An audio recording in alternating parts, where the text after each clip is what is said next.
Quand on a l'impression que tout est gris, que le monde entier nous tombe sur la tête et que même Dieu est contre nous, comment trouver le courage de se relever, de se réinventer et même de renaître.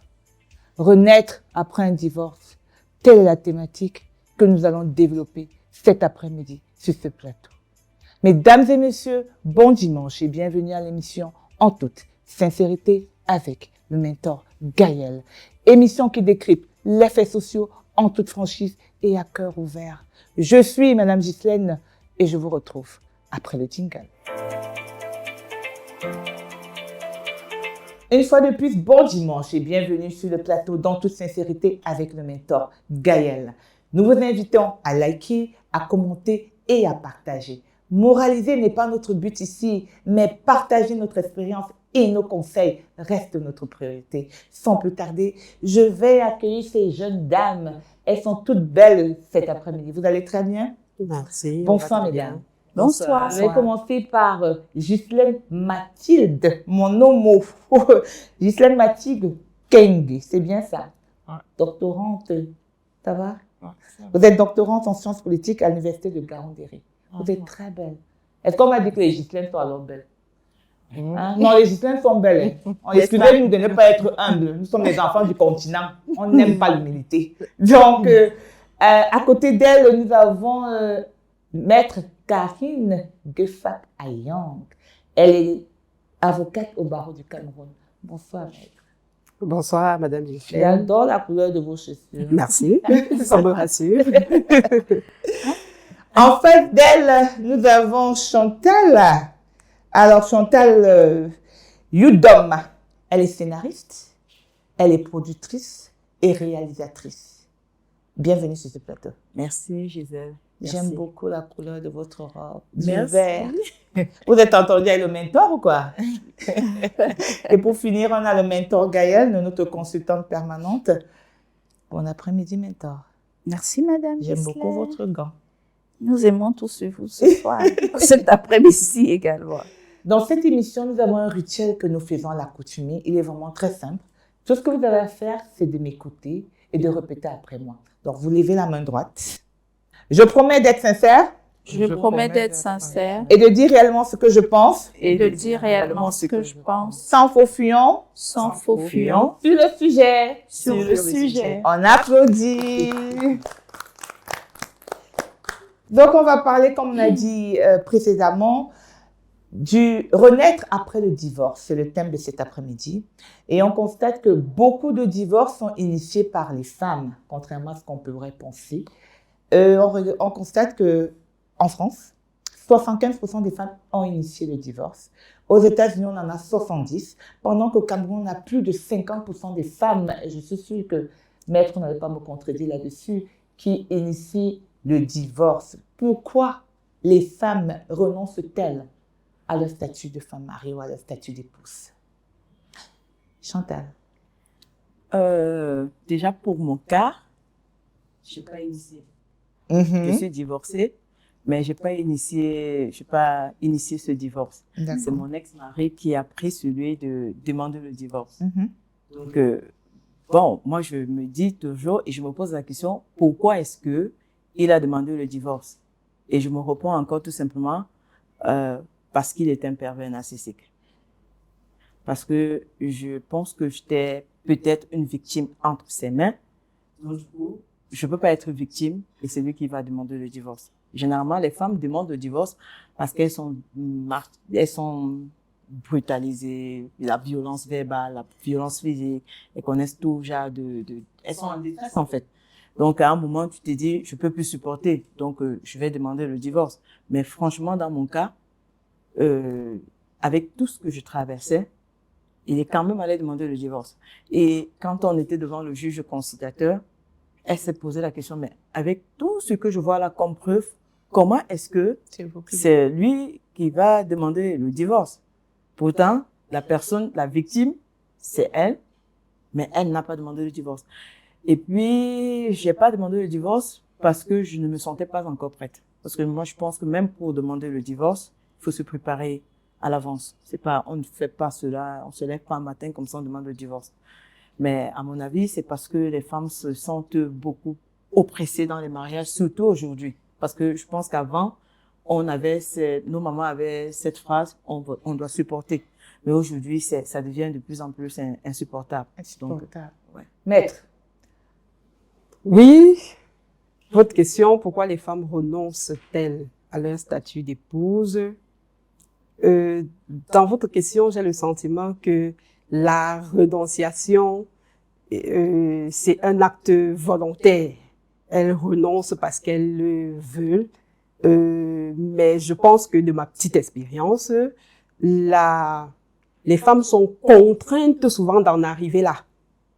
Ça devient pour elles, le divorce devient pour elles la solution.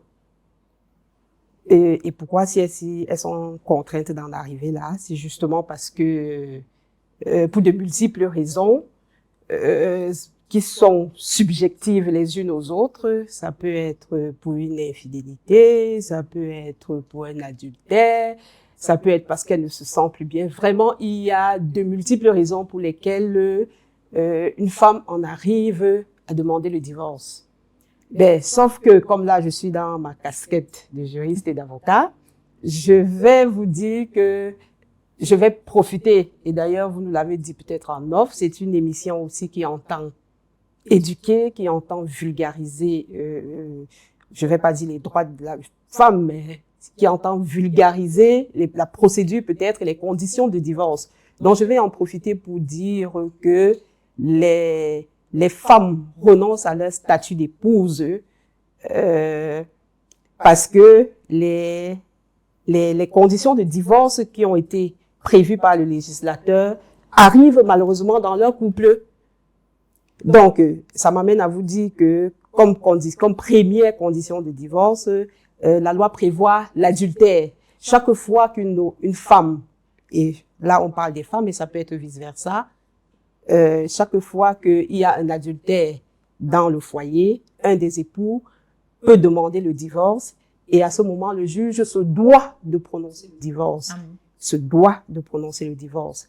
On va appeler ça les causes péremptoires des divorces. Donc, il y a cet adultère-là, pour aller vite, il y a cet adultère, il y a une cause infamante. Quand l'un des conjoints est condamné à une cause infamante de divorce, pour faire simple, votre mari est peut-être condamné à mort ou votre épouse est condamnée à mort. Vous pouvez demander le divorce et le juge est en droit de vous l'accorder. Donc, à côté de ces deux causes qui sont les causes péremptoires du divorce, on a des causes facultatives.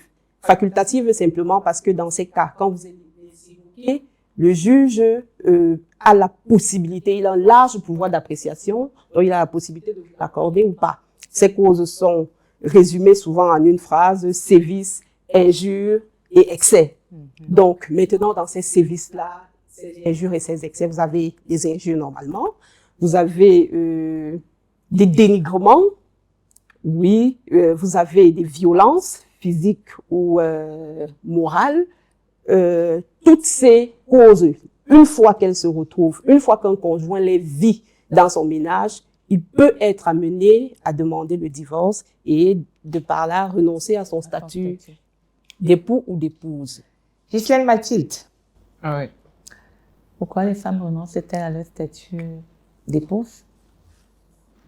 Je pense que si je me réfère un peu à comment nos mamans vivaient, il y a le fait peut-être qu'elles n'aiment plus leur époux.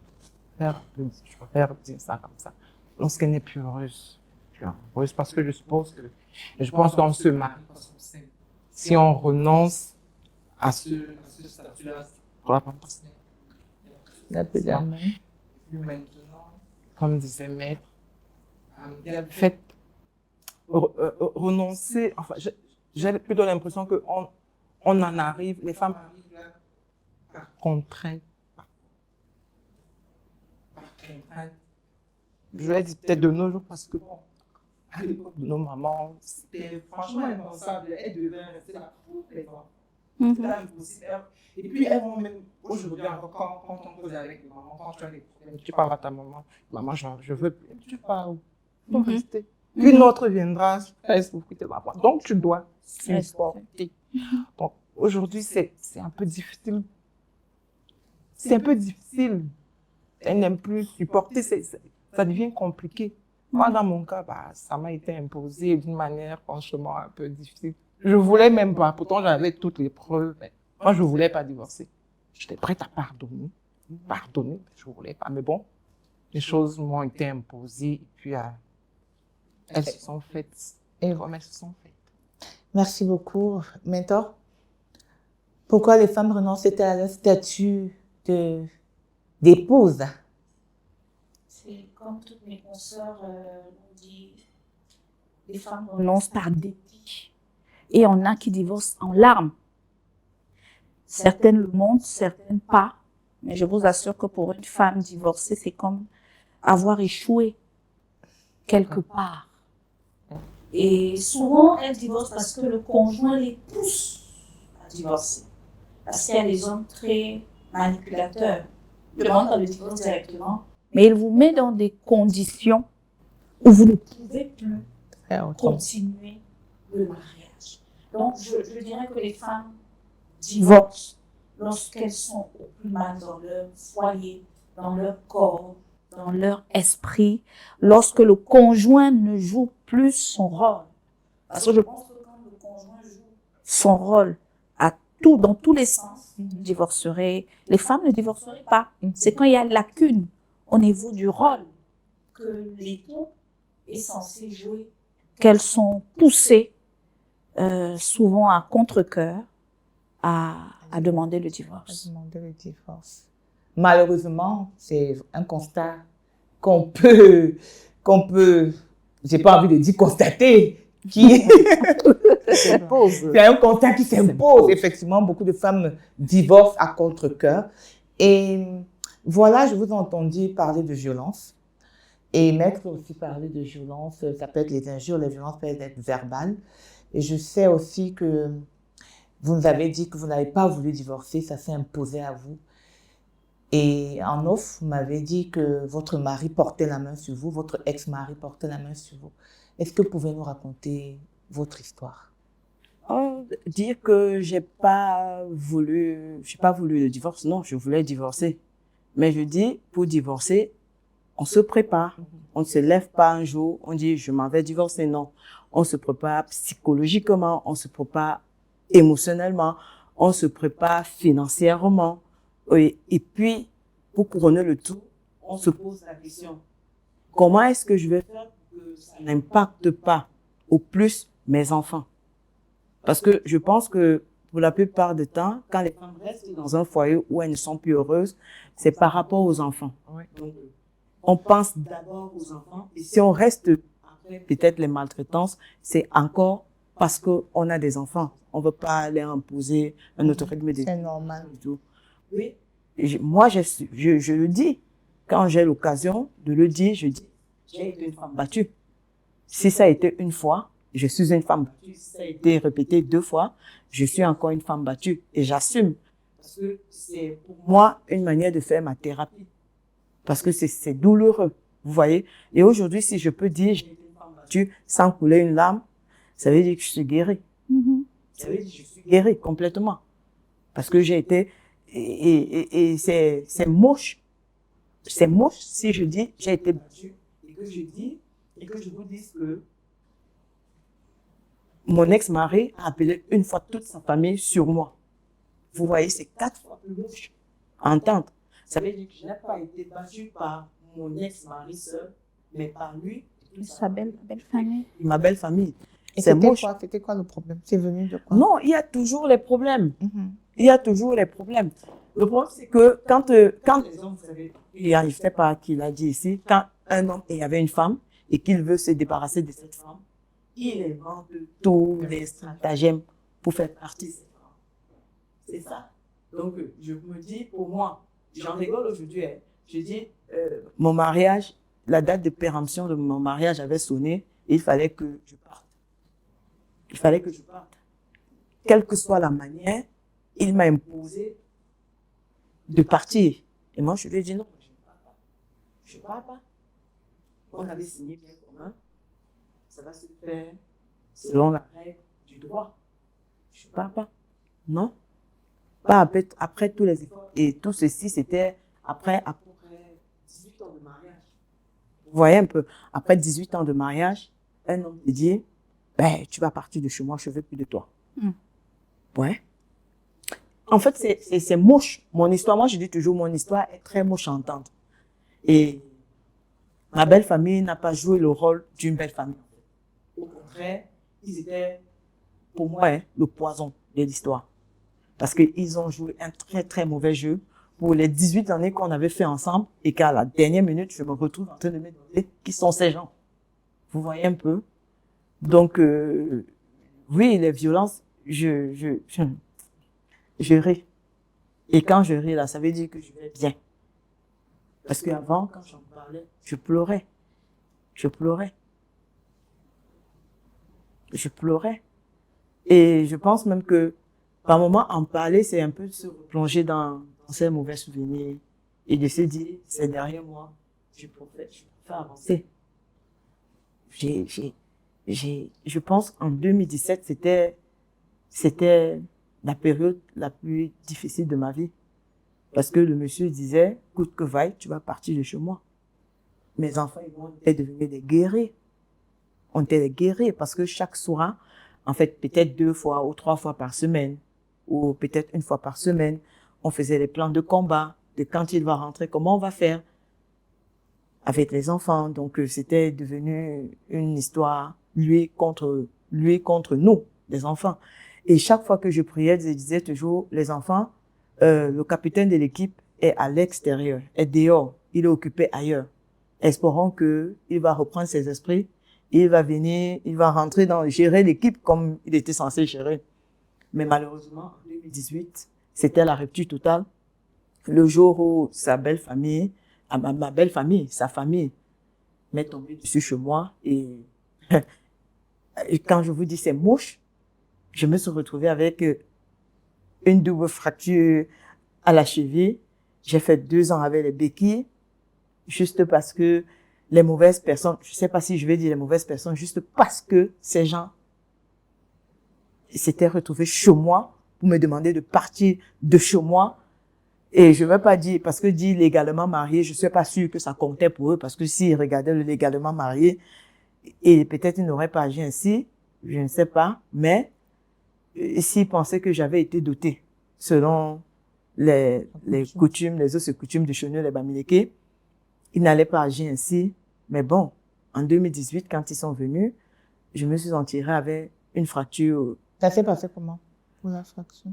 Franchement, vous dire comment ça s'est passé, je préfère ne pas rentrer dedans parce que je vais me mettre à pleurer. Mais je vous dis, ils m'ont presque séquestré à l'intérieur de la maison, me disant, la seule chose qu'on te demande de faire, c'est de ramasser tes effets et partir. Tu vas ramasser tes effets, tu vas partir. Ton séjour est arrivé à terme dans cette maison. La maison que vous avez construite? Avec mon ex-mari. Vous deux? Ouais.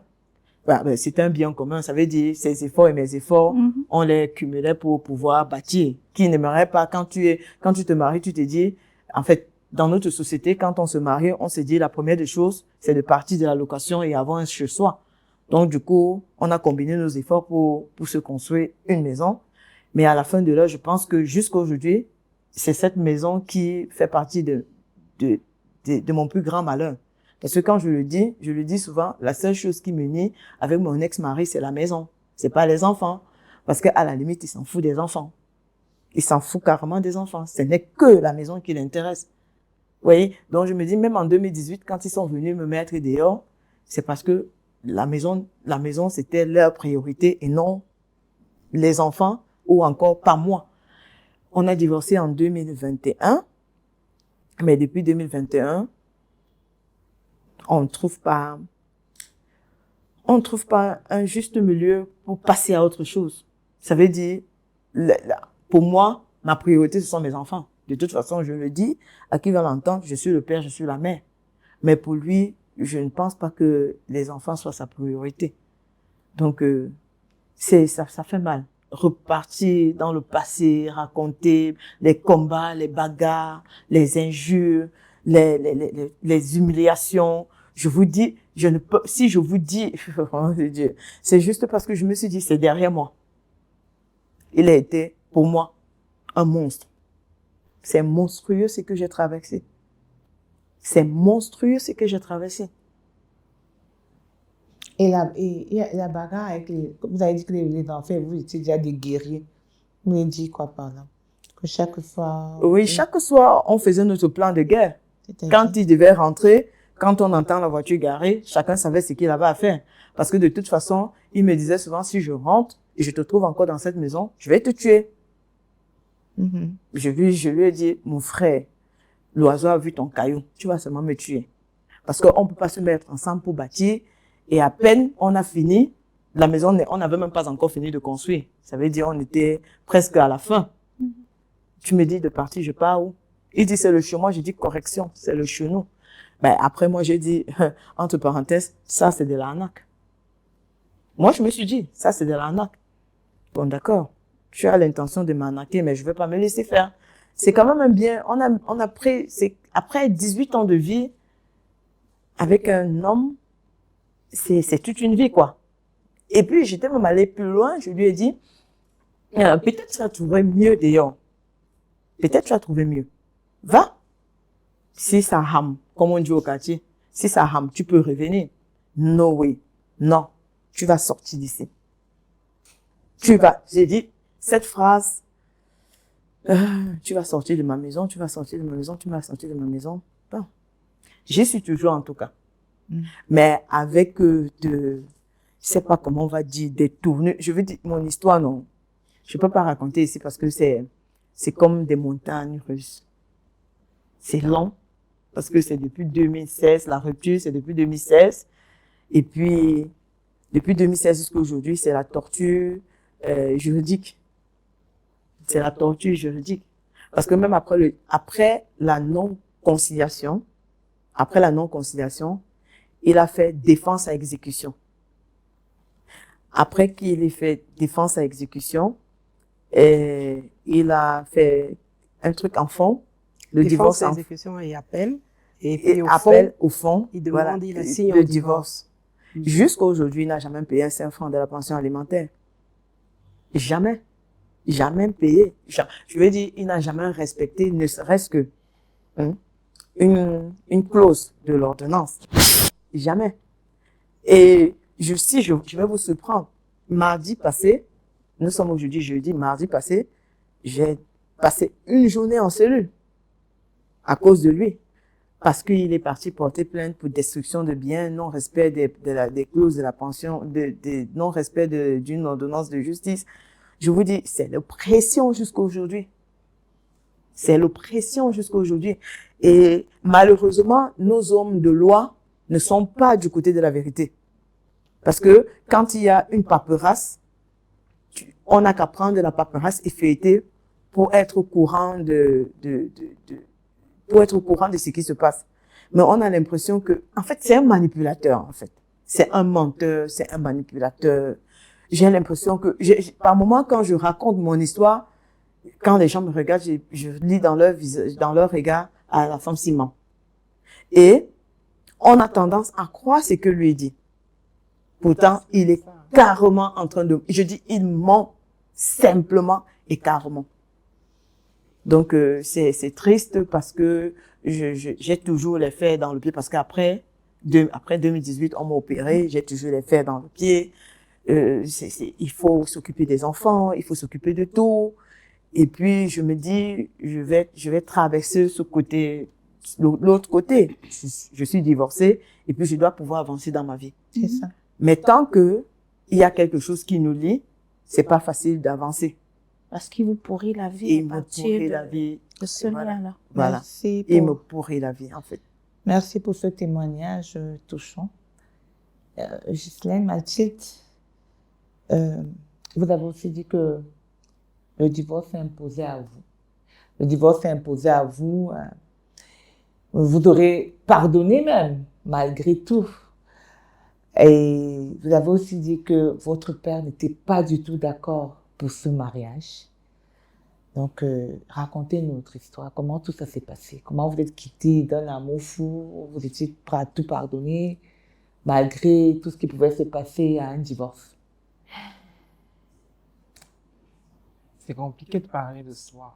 Franchement, surtout dans des circonstances pareilles, je suis désolée si je parais un peu émotive. C'est la première fois que j'en parle comme ça et ça me... On est en toute sincérité. Hein. Ouais, j'espère. Donc, toutes les émotions sont permises. Hein. J'espère que je pourrais être un peu logique, que je pourrais garder un tout petit peu de sang-froid. C'est tellement long, je sais pas par où commencer. Je vais dire quoi? Voilà, je le rencontre en 2008. Je termine ma maîtrise. Je parle de lui à mon père. Papa n'est pas d'accord. C'est un jeune fonctionnaire. Il n'a pas d'enfant. Et comme je le disais souvent, c'est le dernier de tous mes dragueurs. Le dernier en tout. Mais je me dis, lui, il est jeune. Il est de 7 ans. Il est jeune. Il n'a pas d'enfant. Il est posé. Voilà, je préfère me mettre avec lui au lieu de regarder toutes ces personnes qui me tournent autour. Mon cœur se porte sur lui, mais je ne sais pas si son cœur s'était réellement porté sur moi. Ça, je ne sais pas. Jusqu'aujourd'hui, j'en sais rien. Il me fait partie de la maison pour un week-end. Papa s'opposait. Moi, je ne devais pas aller en week-end. J'ai eu une éducation assez, pas stricte, mais vraiment une bonne éducation. Donc, voilà, il me fait partir un week-end. Bon, je souhaite que j'ai facilité les choses. C'est comme ça que je pars de la maison. Je conçois. Ça a été un combat durant toute ma grossesse avec mon père parce que c'était, quand il me voyait, c'était terrible. C'était le premier clash entre lui et moi. Et puis bon, voilà. J'accouche, je suis née en 2009. Puis 2 ans après, je conçois encore. Mon père dit ça, franchement, tu as fait faux. Malgré ça, il me dit, rentre ici à la maison avec mes enfants. Il y a encore ta place là. Mais moi, je suis amoureuse. Bon. Je vais dire comme ma belle famille, je vois comment on prend soin de moi. Ils n'avaient pas d'enfants avant, les miens, ils sont pas. J'ai dit, papa, toi aussi, laisse-moi aussi un peu. J'ai fait les études, non. Là, la maîtrise, non. Laisse-moi expérimenter mon côté femme, non, papa. Et puis, est-ce qu'il me dérange? J'ai fait ci, fait ci. Voilà, on se marie après l'accouchement de mes jumelles. Pas vraiment de problème, mais déjà, moi, je suis quelqu'un d'assez posé. Donc, et lui-même, c'est un homme très calme. Donc, vraiment, clash, genre, vous avez des problèmes de couple. On n'en a pas eu vraiment. Et puis, moi, je voulais pas le déranger. Et puis, à un moment donné, quand on s'est marié, déjà, quand je suis arrivée avec lui, avec ma maîtrise, j'ai pris 7 ans, j'ai mis entre guillemets. Je suis pas partie à l'école, j'ai arrêté l'école. Pas de formation, je n'avais même pas d'argent pour financer. Et lui, il est rentré à l'école. Dans sa famille, on lui disait, tu peux prendre une femme qui a fréquenté, puis que tu as la maîtrise, tu as seulement le bac. Bon, on lançait comme ça, comme une pique, mais bon, moi, je ne disais rien. Donc, il rentre à l'école. Moi, je reste à la maison, il n'a pas d'argent, je m'occupe des enfants pendant 7 ans. Puis après, on se marie, on l'affecte, on va dans une autre ville. Pas de problème, vraiment. Moi, j'ai même pas de copine. Donc, lui, c'est mon meilleur ami. C'est lui qui comptait mon cycle. Ah bon? Oui. C'était mon meilleur ami. Même quand un monsieur me faisait la cour, j'allais lui dire. Aujourd'hui encore, quand j'y pense, c'est de la stupidité. Je sais pas si je pourrais encore avoir je sais pas si je pourrais encore me comporter comme ça.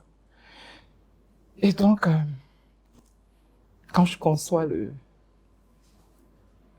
4e enfant, c'est le 3 grossesses, le 4e, il veut pas d'enfant, il dit j'en veux plus, c'est pas mon enfant, blablabla, c'est des problèmes, je suis hospitalisée, j'ai failli perdre l'enfant. Moi, je vous épargne tous les détails. Et puis voilà, j'accouche, j'ai failli mourir en accouchant. Grâce à Dieu, ça s'est bien passé. L'enfant, c'est sa photocopie. Il fait son meilleur culpa. Il va même s'amuser dire les jumelles, là, ce ne sont pas mes enfants. Hein.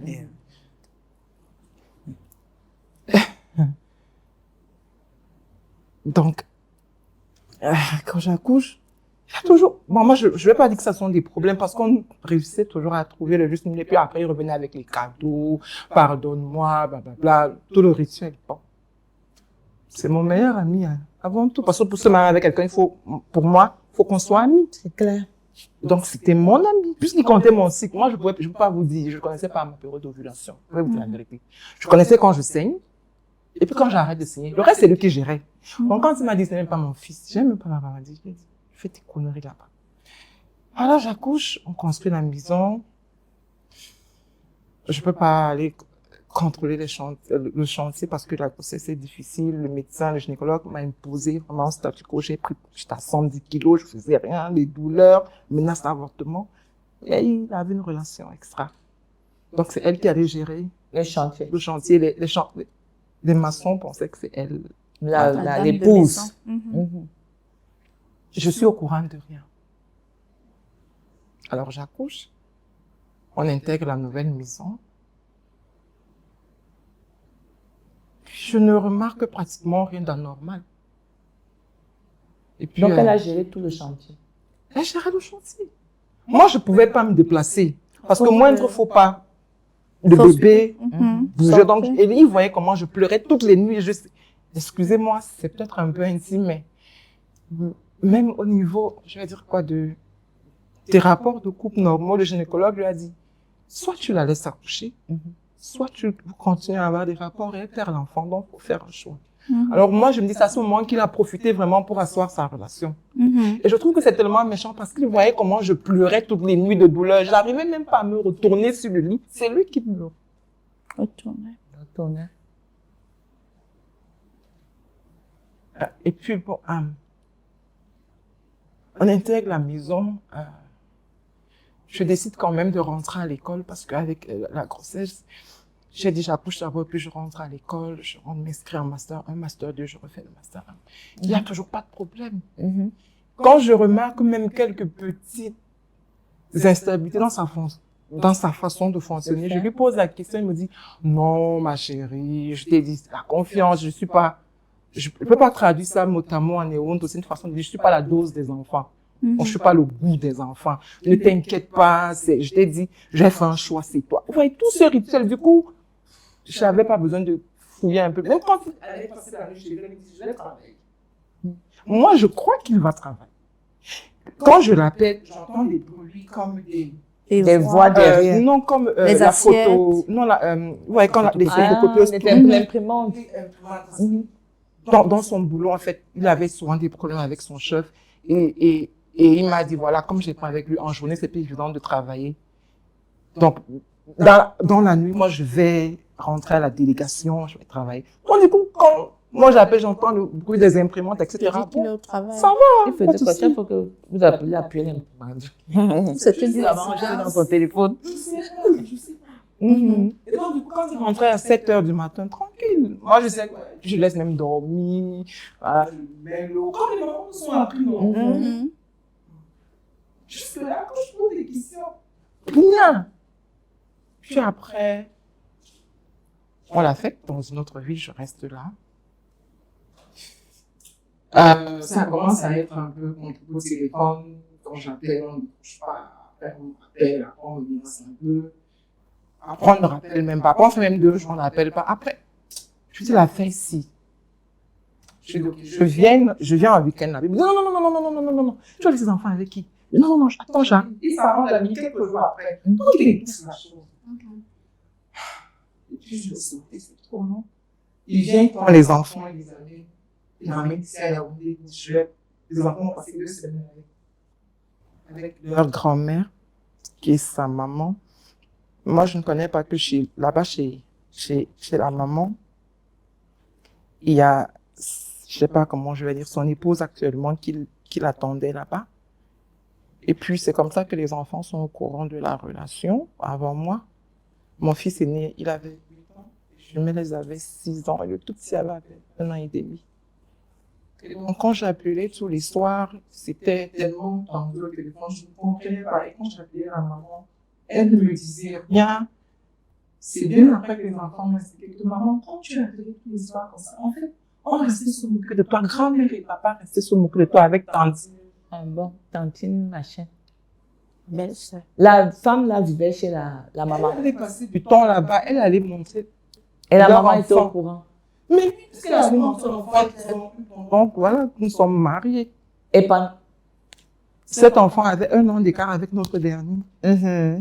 Vraiment, Donc, pendant toute la période de grossesse, ta période de grossesse, l'autre femme était aussi enceinte. Nous sommes en 2018. Je vais parler ça, je reviens. je dis, ce sont des conneries. Le monsieur est reparti dans la vie d'affectation. J'ai recommencé à appeler, c'est devenu infernal. J'ai dit, là, je monte. Peu importe ce qui va arriver, je monte. Et quand j'arrive, je lui dis, je suis en train d'arriver. Il me dit, je t'ai pas demandé de venir. Je suis même pas là. Il n'y a pas de problème. Je vais rester à la gare. Tu vas venir me chercher. Je suis arrivée, j'ai appelé un de ses collègues. Quand il m'a vu, il a secoué la tête. C'est après que j'ai compris pourquoi il a secoué la tête. Il allait, il m'a montré le domicile. Mais je ne pouvais pas entrer parce que c'était fermé. Donc, je l'ai attendu chez son collègue. Quand il est revenu, il est entré. Il n'est pas venu me chercher. 5 heures, je suis sortie de là. Je suis venue tambouriner. Avant même de sortir, son collègue m'a dit, assois-toi, je vais te raconter ce qui se passe. Voilà. Il a fait un enfant, il vit avec elle, elle vient ici constamment. Dans mon cœur, j'ai dit, non, tu racontes des conneries, il ne peut pas faire ça. Il ne peut pas faire ça. Il fait ça comment? J'ai voulu faire un autre enfant, il a dit qu'il ne veut pas d'enfant. Malgré ça, j'ai conçu. Après 3 mois, la grossesse, elle est passée. Mais il fait d'autres enfants, il fait ça comment?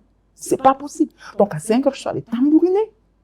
Monsieur ouvre. Je fais quoi? Je dis, attends, je t'ai pas dit que je venais. Alors, j'ai tiré ma petite valise, je suis entrée. Vous savez ce qu'il a fait?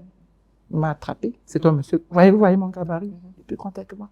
Alors, il m'a attrapé, il m'a balancé dehors. Ok. Elle était là. Il m'a dit, on va m'attendre là-bas. Alors, j'ai commencé à pleurer. Il a pris le bus, nous sommes rentrés. Quand nous sommes arrivés à la maison, je veux divorcer. C'est comme ça que tu as dit ça. Je me suis bien assise. Je veux divorcer. J'ai fait un enfant. Et mademoiselle X existe.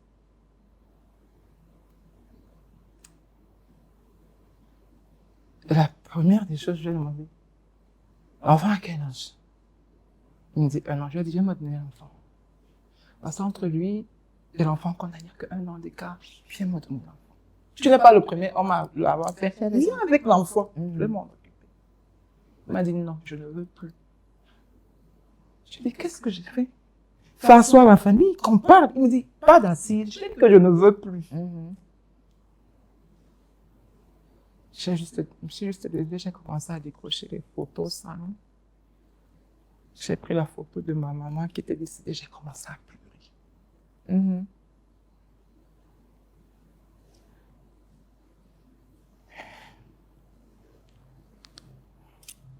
Alors il s'est levé, il a déposé 150 000 sur la table. Il est parti, il est revenu 1 an après. 1 an après. 150 000, c'est pourquoi? Probablement pour que je... Moi, ce que j'ai fait, entre-temps, il envoyait souvent 60 000, 75 000. Je travaille pas. Je fais comment pour combler les charges? Et quand j'appelle, quand c'est pas lui qui m'engueule, c'est celle qui est son épouse aujourd'hui à travers son téléphone. Et c'est comme ça qu'il est revenu faire tout un scandale 1 an après.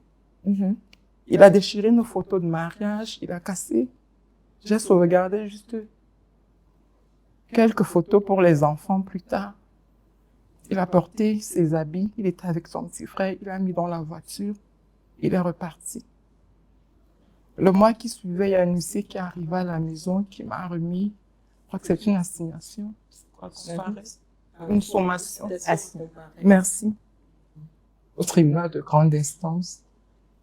Pour le divorce. Et c'était fini. C'était fini. Je lui ai dit, je ne divorce pas. Il me dit, tu vas divorcer.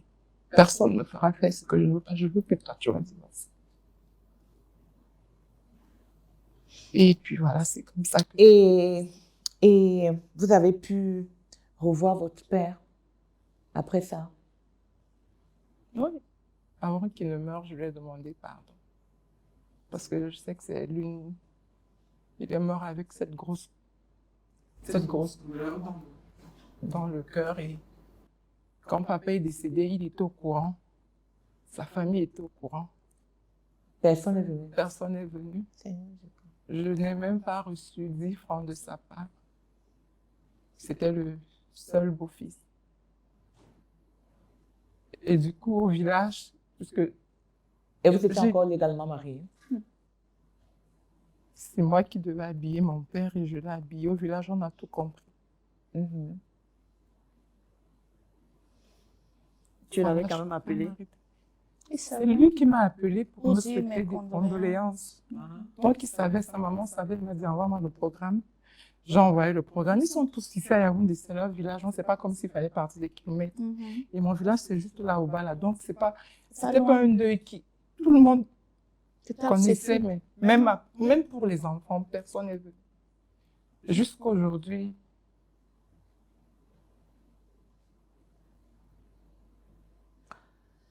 Merci beaucoup, Ghislaine, pour ce témoignage très, très émouvant. Ma voix est même presque partie. Donc, Mentor. Oui. Comment vous pouvez analyser les histoires qui ont été présentées, qui nous ont été présentées? Tout d'abord, ce que je perçois dans son témoignage, c'est que les divorces les plus douloureux sont les divorces où vous n'avez rien fait. Parce qu'elle explique qu'il n'y avait pas vraiment d'éclat de voix. Il n'y avait pas vraiment de signe. Et puis un beau matin, je ne veux plus de toi pour une femme. Ça touche son narcissisme personnel. Un homme qui vous dit, je ne veux plus de toi. Je laisse même quand on est marié, quand on est jeune fille, on se fricote avec les gars là. Le mot là. En fait, me disait également qu'il a dit, elles étaient devant le juge de conciliation. La dame lui dit, mais quand vous m'expliquez, même le juge de conciliation qui était un monsieur, elle a tant jusqu'à elle veut prendre l'enfant, je ne vois, elle fait tout. Elle joue son rôle d'épouse. Qu'est-ce qui ne va pas? Non, je veux me débarrasser d'elle. Une violence verbale inouïe. Parce que comme je vous le disais, la violence a plusieurs formes. Les mots que quelqu'un peut vous dire pour vous catégoriser peuvent briser votre confiance en soi à vie. Surtout des mots aussi méchants. Violence verbale. Violence au niveau de l'irresponsabilité à s'occuper des enfants. C'est une violence. Quand un homme veut faire mal à une femme, c'est sur l'enfant, il ne donne pas la popote. Vous aurez mal comme si, vous préférez même qu'on vous fasse du mal, mais quand comment il ne donne pas la nourriture aux enfants? Comment l'enfant est malade, il ne part pas soigner? C'est une violence. Il faudrait qu'on dise, qu'on mette dans les annales de la violence, l'irresponsabilité qu'ont les hommes aujourd'hui à ne plus s'occuper de leurs enfants pour faire le chantage aux femmes. C'est une violence. Pour une mère, vraiment, vous ne savez pas ce que c'est qu'on poignardait son enfant devant elle.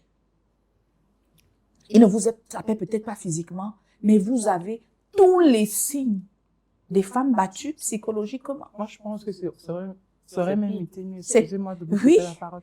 Parce qu'il me tape, ou alors, je dis, que j'ai, je sais pas, une cicatrice ou un bras coupé.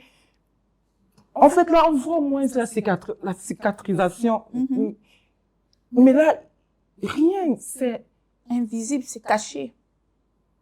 Vous savez, moi, j'étais prête, tellement je lui faisais confiance. Tellement je lui faisais confiance. Je vous assure que si on me disait qu'il pouvait faire ça, j'allais mettre ma main à couper. Et je serais manchot aujourd'hui à cause de cet homme. Je le dis et il le sait.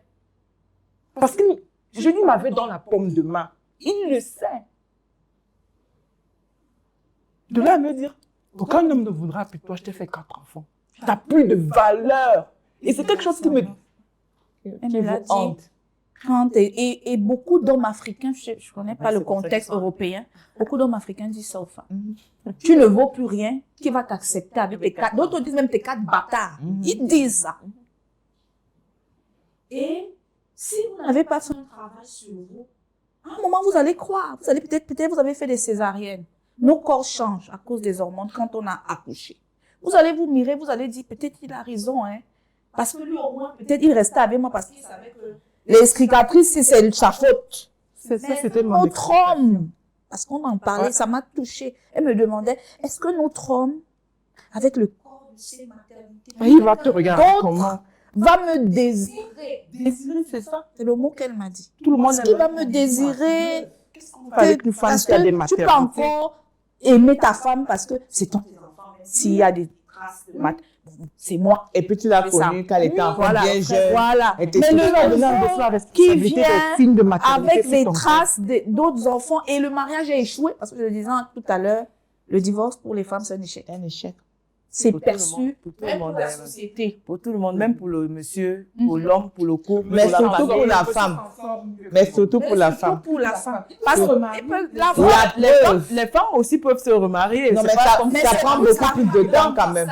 C'est tellement évident. Et ça prend il beaucoup peut plus se de temps. marier jusqu'à N+1 âge. Il peut faire des enfants. On est limité. On ne peut pas Madame faire la des enfants modératrice. dans la vieillesse. Mais tu voulais parler. Oui, permettez-moi de vous interrompre. Oui. Moi, ce que je perçois des histoires qui sont racontées, vous avez dit en toute sincérité. Donc, je vais être sincère quand même pour attirer l'attention de nous, les femmes. Vous sentez bien dans vos histoires, de par vous-même, et je crois que d'une manière ou d'une autre, vous le dites, il y a une certaine passivité naïve qui nous condamne quand même. Parce que dans tous les cas, que ce soit votre histoire, que ce soit celle d'en face, il y avait des signes.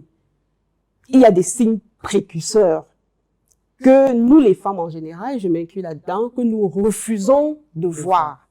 Contrairement aux hommes, les hommes vraiment, ils se préparent à tout. C'est-à-dire, vous avez l'impression que dès qu'ils entrent en mariage, ils se préparent à la séparation. Divorce. Nous, les femmes, peut-être par notre sensibilité, par les enfants qui arrivent, vous tous vous avez dit, chacun s'accroche un peu à ses enfants, on reste très idéaliste. On se marie pour rester. Oui, on reste très idéaliste. Et particulièrement, je vous ai entendu dire les hommes de loi ne lisent pas forcément la paperasse que vous avez. Non, je vais vous dire quelque chose, mesdames. Vous pouvez avoir un droit, mais encore le mettre en œuvre, il faut pouvoir le prouver. C'est-à-dire que le juge conciliateur vous écoute. Sa mission, c'est de vous concilier. S'il n'y parvient pas, il rend une ordonnance de non-conciliation qui vous permet, l'ordonnance de conciliation autorise l'un des époux à citer, en général l'époux demandeur, à assigner l'autre au fond en divorce. Mais une fois que vous avez assigné l'autre au fond, ou alors une fois qu'il y a une assignation en divorce, il faut des preuves. Le juge ne va pas se baser sur des faits que vous venez lui raconter comme vous me racontez là. C'est-à-dire que dans votre cas, je vois bien que vous aurez pu faire une sommation par-ci, vous aurez pu faire une audition par-là, mais vous êtes resté attentiste. Mais permettez-moi de vous couper. Oui. J'ai fait une sommation interpellative Oui. dans laquelle monsieur a reconnu avoir fait un enfant en mariage, Voilà. dans laquelle il a reconnu l'existence de cette fille. Oui. Cette pièce elle est jointe au dossier. Au dossier. La deuxième des choses, lors de l'audience de conciliation, monsieur a librement reconnu avoir fait l'enfant hors mariage. Nous étions mariés dans un régime monogame bien commun. Oui. Ça s'appelle comment? L'adultère, n'est-ce pas? L'adultère, oui. Vous savez ce que le juge m'a demandé de faire? Mhm. Ramener l'acte de naissance de l'enfant. Bien sûr. Vous pensez vraiment que c'est Bien sûr, bien sûr. Le juge n'est pas un... Non. Je vous interromps. Le monsieur reconnaît. Mais il n'y a pas d'aveu. Malheureusement, c'est dur. Vous avez dit, nous sommes en toute sincérité. C'est dur, mais les femmes doivent le savoir. C'est-à-dire que vous devez pouvoir prouver tout ce que vous avancez. Toutes vos prétentions. Oui. Et qui sont consignés dans un document légal. Rapporter un acte de naissance. Vous rapportez un acte de naissance de l'enfant. Vous rappelez de l'autre maman. La maman elle va rester posée comme ça. Un acte de naissance. Et si vous ne parvenez pas, je ne fais pas je ne prends pas la part belle pour ces hommes de droit. Oui, mais je vous éclaire. Vous qui ne pouvez pas rapporter la preuve d'un fait que vous attestez et qui est même confirmé par l'autre, que fait le juge? Lui qui est au-dessus là-bas, comment il fait pour attester de ce que vous avez dit? En fait, je veux simplement... C'est pas petit qui dit. Je suis d'accord, mais en ces matières-là, il n'y a pas d'aveu. En ces affaires-là, il n'y a pas d'aveu. Est-ce que quand même le fait que tu viens avouer une faute, tu viens dire bien, et puis j'ai même pas besoin plus de preuves, l'enfant est visible, l'enfant est palpable. Permettez-moi, peut-être qu'il faut qu'on remonte un peu à la genèse. C'est quoi le divorce? Ou alors, comment notre législateur conçoit le divorce? Chez nous, le divorce, c'est un divorce pour faute. Il n'y a pas de divorce par consentement mutuel. Oui. par simple volonté. Ok. Donc, vous êtes en mariage aujourd'hui, vous venez dire que je ne veux plus. Le juge, on en a des cas ici, particulièrement dans le Fundi, qui vous disent votre décision, vous te demandent non fondée. Vous ne l'avez pas soutenue, vous ne l'avez pas prouvée, donc je rejette votre demande de divorce. C'est simplement pour dire que les aveux dans cette matière ne marchent pas. C'est comme si un gars venait dire au juge que je veux le divorce. C'est-à-dire qu'il n'a pas d'éléments matériels. Mais est-ce que l'adultère n'est pas une faute? C'est une faute. Parce que c'est lui qui a demandé le divorce. Quelles étaient les raisons de son divorce? Il a divorcé, quelles étaient les raisons? Moi, j'étais prête à étouffer cet adultère. C'est lui qui dit ça, c'est pas moi. Motiver sa décision. Et il ne peut pas motiver sa décision sur les simples aveux Même du monsieur. On ne croit pas en ce À quoi l'enfant est présent, non? Il est présent comment? L'enfant est là. Qu'est-ce qui prouve qu'un enfant est présent? Qu'est-ce qui prouve la naissance? Qu'est-ce qu'il y a Donc, un enfant? à l'acte de C'est naissance. l'acte de naissance. Ah, ok. C'est l'acte de naissance. À l'acte de Tant que le juge, C'est parce l'élément que, non, mais, parce qu'il faut le dire, ce dossier est susceptible d'aller en appel. C'est-à-dire, nous sommes allés en appel. Le juge conciliateur qui, lui, vous a écouté. Et le mari a dit que c'était son enfant, reconnu que c'était son enfant. Que fait le juge de l'instance? Que fait le juge, pardon, de l'appel? C'est-à-dire que chaque élément du dossier doit être prouvé. C'est pour ça que j'en venais à vous dire, les femmes ont des droits, mais Qu'elles les droits n'utilisent qui pas. pour être mis en œuvre doivent être prouvés. Oui. Donc, Et tu je peux pas vais prendre une pause. Et je vais prendre une pause avec cette phrase. Vous les femmes, vous avez les droits. Mais vous devez apporter la preuve de chaque faute. C'est bien ça. Et que les aveux, chaque prétention que vous avancez. et que malheureusement les aveux ne sont pas prises. Un aveu ne peut pas être pris comme des fautes. On va prendre une petite pause et je vous prends juste après la pause.